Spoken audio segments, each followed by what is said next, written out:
Hello students, in this video I am going to discuss about Node.Js.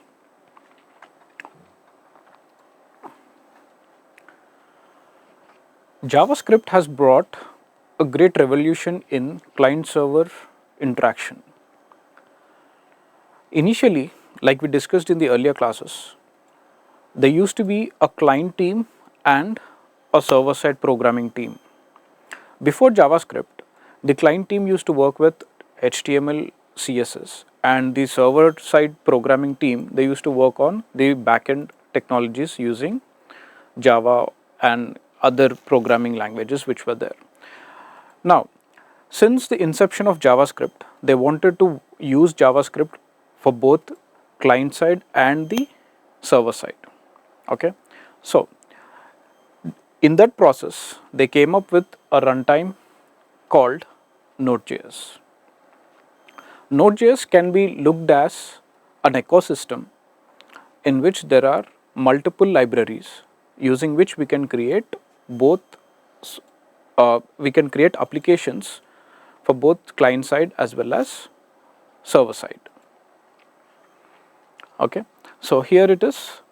It is an open source cross-platform JavaScript runtime environment. Okay, it executes JavaScript code outside a web browser. So, what are its key features? It is asynchronous and event driven. It's a single thread with non-blocking I/O model. It is built on Chrome's V8 JavaScript engine. Okay, so this runtime environment runs a JavaScript application outside the web browser. Okay, so when the application runs outside the web browser, it has to be asynchronous and event driven. So the Node.js comes with a package of asynchronicity and non-blocking I/O model. So what is non-blocking I/O model? This feature is very unique, where when you can imagine a series of events that are occurring. These events need a non-blocking structure. Assume if there is a blocking structure, the events needs to be chained in such a way that they shouldn't be blocked. But our Node.js has a non-blocking I/O model where the events can execute in a flow regardless, or they need not depend. Okay, the events can be independent in their own nature. So why do we have to use Node.js? So the same key features have been elaborated in this slide. So it utilizes non-blocking event-driven architecture.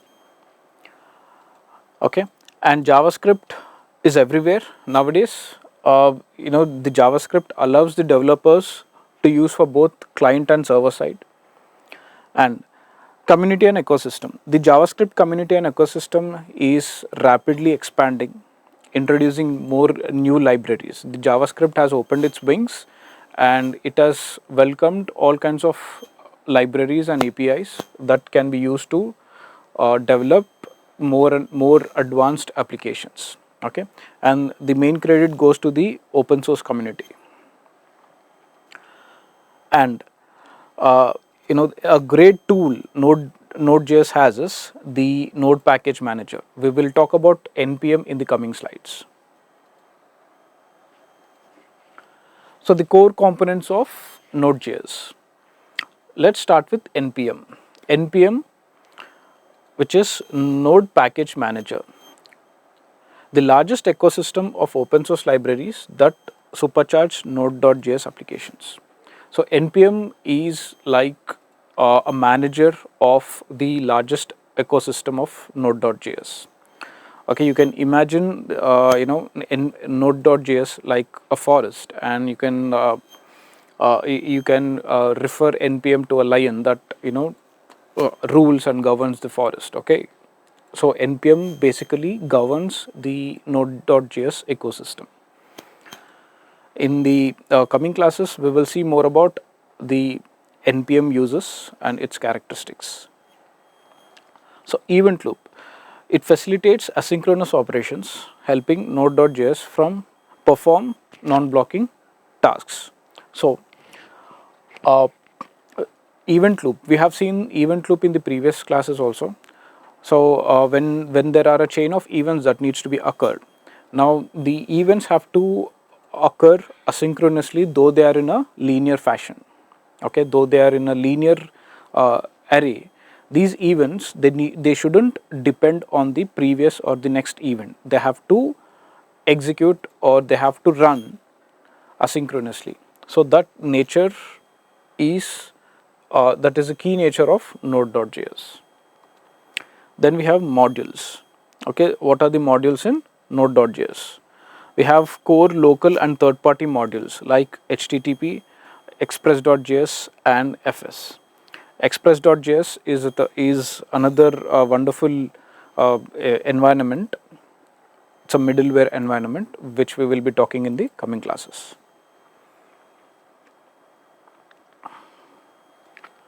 So, these are the real world applications of Node.js, and because of its nature, Node.js can be used for web applications like PayPal and LinkedIn.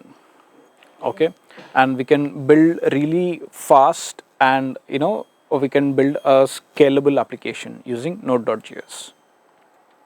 Then API services. We can build RESTful API development. We can Node.js is very efficient at handling multiple requests and responses. Then other real-time applications includes WhatsApp and other uh, uh, chat services like Telegram. Okay, so why specifically WhatsApp and chat applications and live update means the Node.js is can be, it can frequently update itself, and it can give live updates.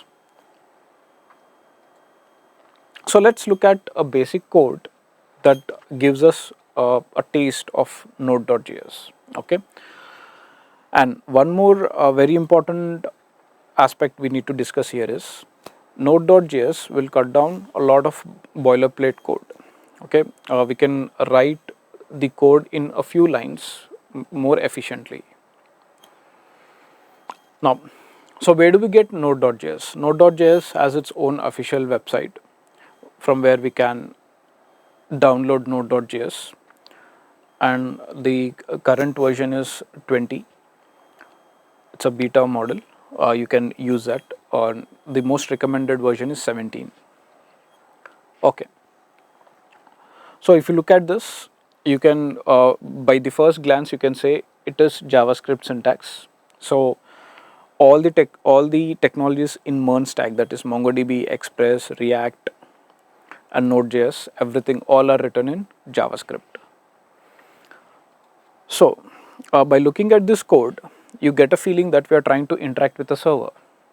And yes, we are trying to interact with a server. And if you can see, it is quite simple.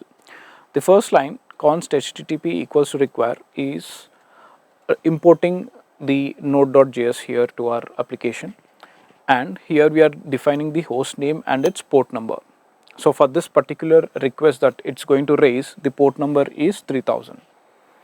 And as you already know, for every request, a port number is unique. So if there are a couple of clients, the couple of users who are raising a request, these two requests travel on unique port numbers. If a client A sends a request, the port number is 3000, assume, and if a client B raises a request, the port number should be 3001, but not the same. Okay, so for this we have chosen port number 3000. Then, as you can see, it is quite easy to create a server. Okay, we have created a server, and the status code is 200. Here 200 notates okay. So if the connection is successful and if the request is raised successful, the status code is 200, which is okay. Then we have set header content type. This deals with what kind of request are we going to make, and response dot end hello world. So the connection is ended with a message, acknowledged message saying hello world here. Okay. Then we have server dot listen, port comma host name. So if you want your application to keep receiving the request, this is what we have to do, server dot listen for more requests. So here we would get the same